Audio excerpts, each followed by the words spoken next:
evening, everyone. This is Saheed, the Nigerian, and here's my perspective. A few days ago, in a channel's interview that Peter Esele, he's the former president of, I guess, the TUC or something, he made a statement, and while he was being interviewed, and some of the things he said, the first question he asked was a question that was based on what the cost of the production of a liter of petrol is. That's what Peter Esele asked. In these times that a lot of people are going, a lot of people in Nigeria are going through the times of, the changes in the prices of fuel and prices of petrol and the prices of energy in general, electricity and what have you. Some have been moved to band A, band B, or whatever, and what have you. And the prices of some of this energy is changing, and the costs are changing. But there are salient questions that we should ask ourselves, and setting aside emotions and asking questions logically. That is the way in which I come into this kind of discussion and this kind of engagement. So a few days ago, Peter Esele asked a question when he was asked about the situation of the petrol costs and the increase in prices. The question that he asked was so clear and so pointed. I'm going to speak to the facts without emotions. First of all, let's look at what it costs to produce a liter of petrol. If you want to produce a liter of petrol, it's between 50 cents to 80 cents. And if you have to do that conversion, because all of this problem ties around the devaluation of our currency. And we all know that petrol, crude oil, they are all traded in dollars. So if it costs you let's use 50 cents as an example. And then let's say $1 to Naira is about 1,600. So if you use 50 cents to produce a liter of petrol, and then we look at it at 160. So what you have at the moment will be to cost about 800 Naira to produce a liter of petrol. And then if you add the other extra cost to it, you are going to have a landing cost taking you close to 1,000 Naira. So that, first of all, is what we need to know, that's the bottom line to why we are going to be having incessant price increase. So now a barrel of crude is about $74. So if you also multiply that by 1,600, it gives you about 118,000 Naira per barrel. So what do you do to bring down the price? That means you have to subsidize that price. You and I have been talking about this. Immediately that man asked that question, I remembered a question that was asked of Chief MKO Abiola in the 1993 election debate. 7 days before the election, there was a debate between him and Tofa. So of the NRC, Chief Abiola, MKO Abiola was of the SDP. That is the exact question. The price realignment issue of petrol. What would your government do about it? Very simple. It's a business issue. I mean, I've read the presentation of nnpc. Some of them very ingenious, some of them far from it.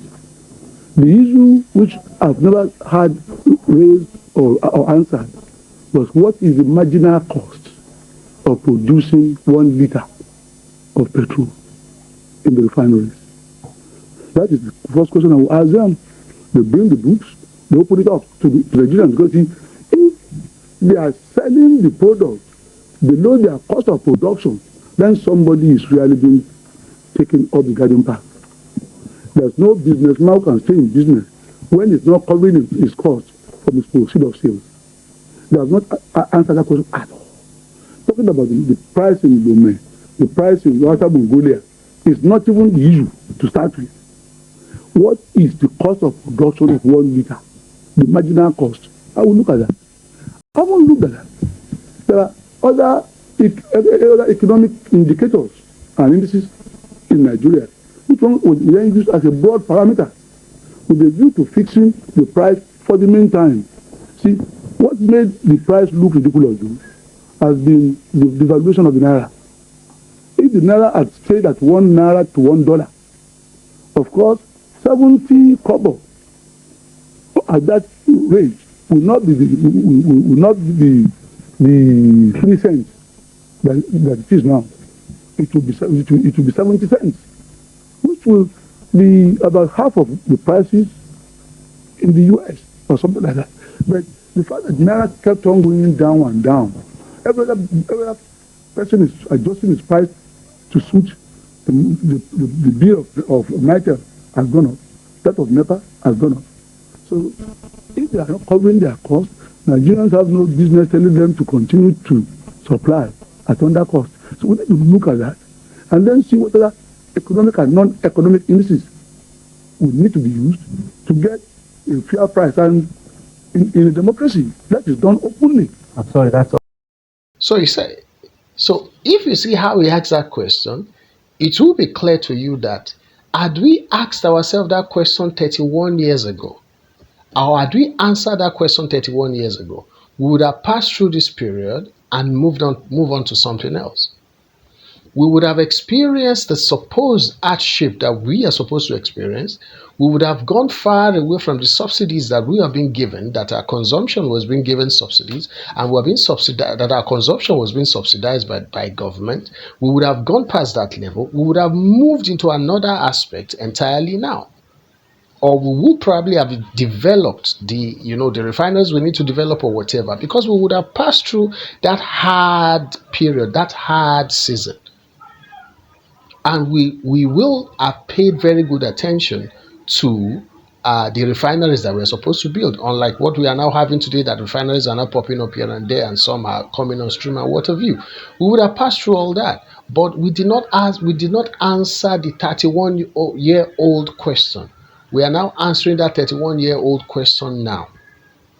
And if you move forward in some of the things that I'm talking about here, you look at how Chief MKO Abiola asked that question at that point in time, and you could see his opposition, the opposition of this Social Democratic Party at that point in time, the NRC, especially this Mr. Tommy Kimi in that place. He was asking a question the same way that you have a lot of Nigerians, and maybe some Nigerians, or you have a lot of some rabble-rousers and the likes of Peter Obi or the likes of Atiku Abubakar and what have you, and many of these talking heads on TV who probably, for me, doesn't really know much about anything, who really didn't know much about this field, about the field of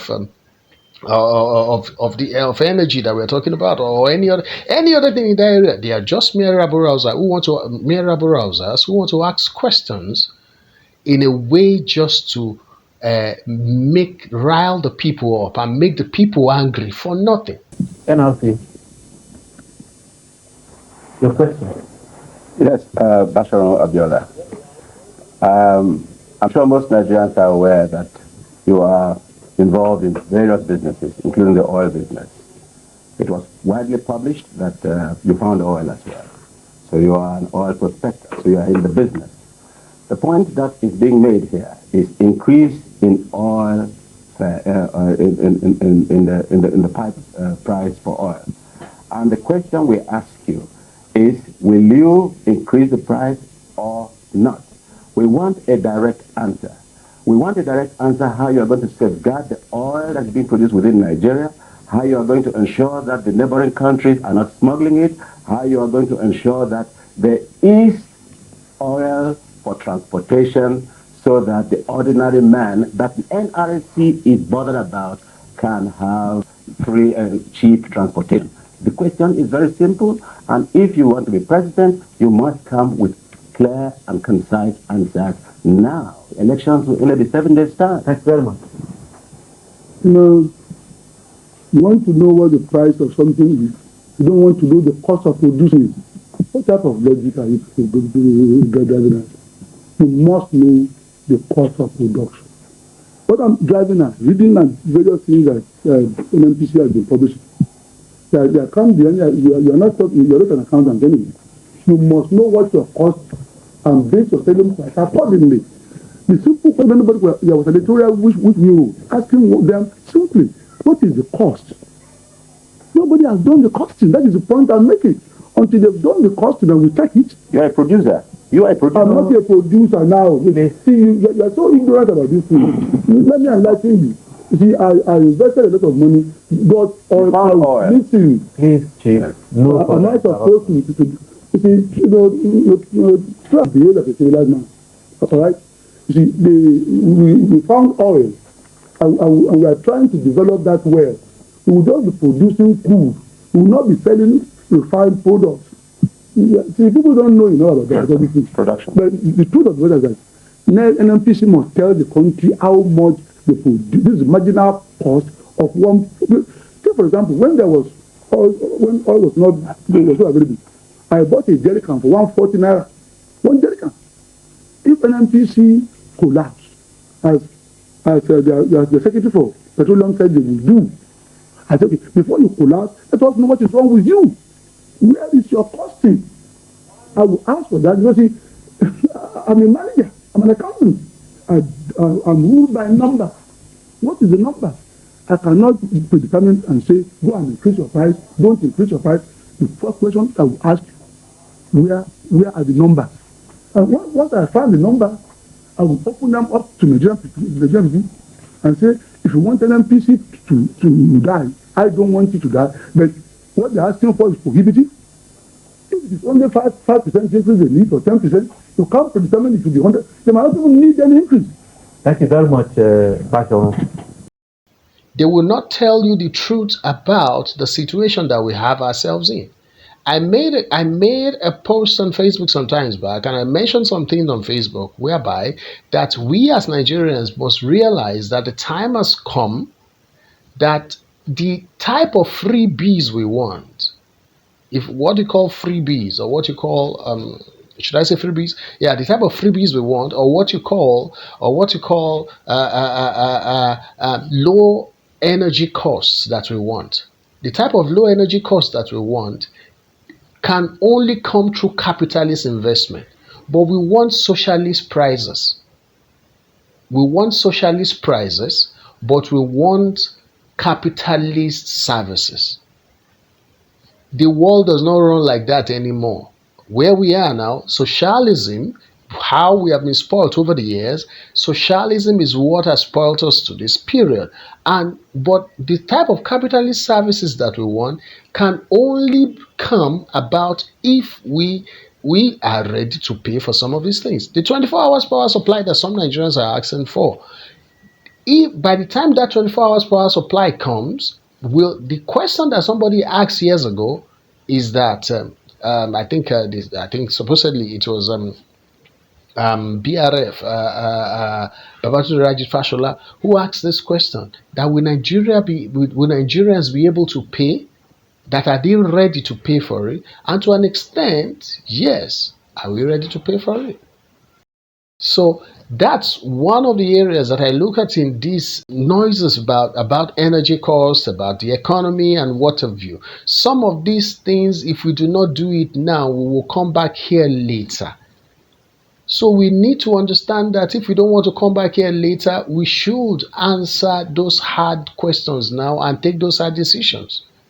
Look at what Chief MKO Abiola said 31 years ago. We should have passed this level. And one thing, and let me also add something about Chief MKO Abiola. Chief MKO Abiola come into become a president or something of that nature, you will, watching him now in hindsight, you will realize that he wouldn't have come up with socialist ideas. He's a businessman. He would have gone the route that President Tinubu is going today. And to also tell you the truth and to also give us a bit of information. This is Saheed in Nigeria. Please like, subscribe, and press the notification button. You'll be glad you did. Oddly enough, Chief MKO Abiola would have been the first non-civil servant president we would have had. You know, as in, he would have been the first private sector trained president, somebody trained in the private sector and not really who work in public office. Worked in public office or so. He would have been the first. Now, if you look at President Tinubu today, President Tinubu is actually the first president that is like a non-civil servant per se. He trained in the private sector first before coming to the public sector. So every other president we've had have been civil servants, so to speak, have been public workers, so to speak. Every single one, including the military one, every single one, including Shagari, Obasanjo, Yaradua, I think Yaradua as well. I think even Jonathan, maybe yeah. But if I hope you understand what I hope you understand what I mean by that, by saying that they have been largely civil servants. So every one of them, to an extent, will probably take decisions based on socialist kind of. That's just probably because of their training and because of of whatever exposure we could say they've had. But someone like Chief MKO Abiola was different, and Tinubu as well was different because of how he had worked in the private sector at a good level. So that is kind of coming to play now. It is coming to play. President Tinubu worked with Chief MKO Abiola. The manifesto that Chief MKO Abiola had was a manifesto that was supposedly had been prepared since somewhere around 1978 thereabout. That he has been preparing, he has been working on it, he has been writing, he has had that idea of wanting to become the president for quite a while before he even contested in 1993. So that manifesto was a manifesto that President Tinubu, Asiwaju Bola Ahmed Tinubu, also worked on. So that manifesto was Hope 93. Today, the same manifesto which was probably tweaked and improved because Chief MKO Abiola, because the President Tinubu is also like a protege of Chief MKO Abiola. So what Chief MKO Abiola would have done is, I think, what this man also, President Tinubu, is also doing now. So knowing that this is what President Tinubu is doing, you will now understand that Chief MKO Abiola will not have come into these things with socialist ideas. He would have done. He most likely will do things in a manner whereby, okay, look, let's go capitalist in a way. Now saying we should go capitalist. What I'm trying to bring out here is that some of these things that were not working before, the privatization move and what have you, that we eventually got back into with the nnpc, with the power sector, with NEPA or power holdings, PHCN back then, and what have you, the unbundling of this NEPA, the unbundling of NEPA, for example, of PHCN, for example, breaking them into all these distribution companies, having the TCN in the middle, having generation and what have you. All these things will probably have been things that we would have done way back, probably in 1993. And you must understand, there's something that I saw while also watching the debate that Chief MKO Abiola did in 1993. There's something that I saw again. Let's hear him. Let's hear him say this. Like I said on this program when I appeared, you simply must cut your coat according to the cloth you have available, not according to your size.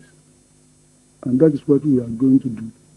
It will really. But see, the reason why it will impact so heavily on the poor is that the poor have already been hit very hard on the head anyway. It will not worsen, it might even marginally improve things initially. But within 6 months, they will start noticing significant differences because of the other side of the policy.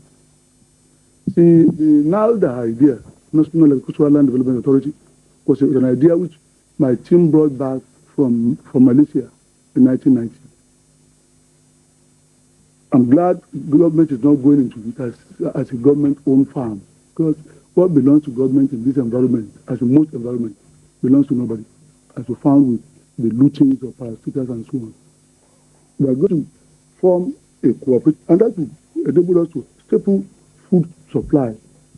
Once these are areas where once the supply is increased, prices automatically fall. Okay, Bashon. Now, if you hear that, if you hear what he said, and if you listen well, you will discover that he is somebody who would have taken hard decisions. That type of mindset is what President Tinubu too is using. Now, the impact on the poor, according to what Chief Abiola said, was look, the poor Nigerians have been going through hard times, yes. That if we make these reforms, it will only probably be marginal hardship again that it could hurt to the average Nigerians. But that decision had to be taken. So he's a man who will say this decision had to be taken. We need to do this now so that the future will be improved or will be better. Same thing with President Tinubu. That's what President Tinubu seems to be doing as well now. And like I mentioned before, President Tinubu is a protege of Chief MKO Abiola. His manifesto today, Tinubu's manifesto today, is renamed Renewed Hope. Renewed Hope 2023. It used to be Hope 93. It's now Renewed Hope 2023. So some of the hard decisions that are being taken now are things that will most likely help Nigeria in the future. Somebody may say maybe I'm saying this because I'm supporting the government. Far from it. I'm saying this because Nigerians need to understand and wake up now and know that there's no free lunch anymore.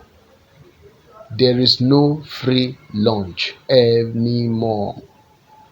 The type of perfect services we are looking for are capitalist built, capitalist improved services. We cannot get it on socialist prices. Nigerians need to realize this. What I'm saying now may be harsh. Some people may say, "Oh, it is because you not get money." That is not the way we should view it. Let us set aside emotion and look at some of these things logically. And being logical about it is what will help us and make us take the right type of decision and know that we have to manage things that we're supposed to manage. For example, people who are moved to things like the most expensive aspect of electricity now, which is the Bandi A thing. Those who are moved to it are probably getting constant power supply, but they are paying more. So if you know you are paying more, that means you will manage your power, you manage your light better, you manage your consumption better. You are metered, so manage it better. So these are some of the things that we need to pay attention to and know that the future will be better if we take those hard decisions now. Socialist prices is not going to help us. The statement that President Tinubu, I think, made yesterday or some few days ago clearly also shows that he's telling Nigerians, look, the more we want these things to be free or want it at just knock down prices, the more it will get expensive and the more that we will not be able to pay for it eventually. So let's go through this hard period, the supposedly hard season now, so that we can have it better later. And also the chain reaction and also the value chain impact that we are going to have if certain services are appropriately priced. The chain reaction you're going to have and the value chain impact that you're going to have is going to impact upon a lot of people, and will also affect the economy positively. So let us be ready to go through these reforms to get the future better. I'm Saheed the Nigerian, and that's my perspective.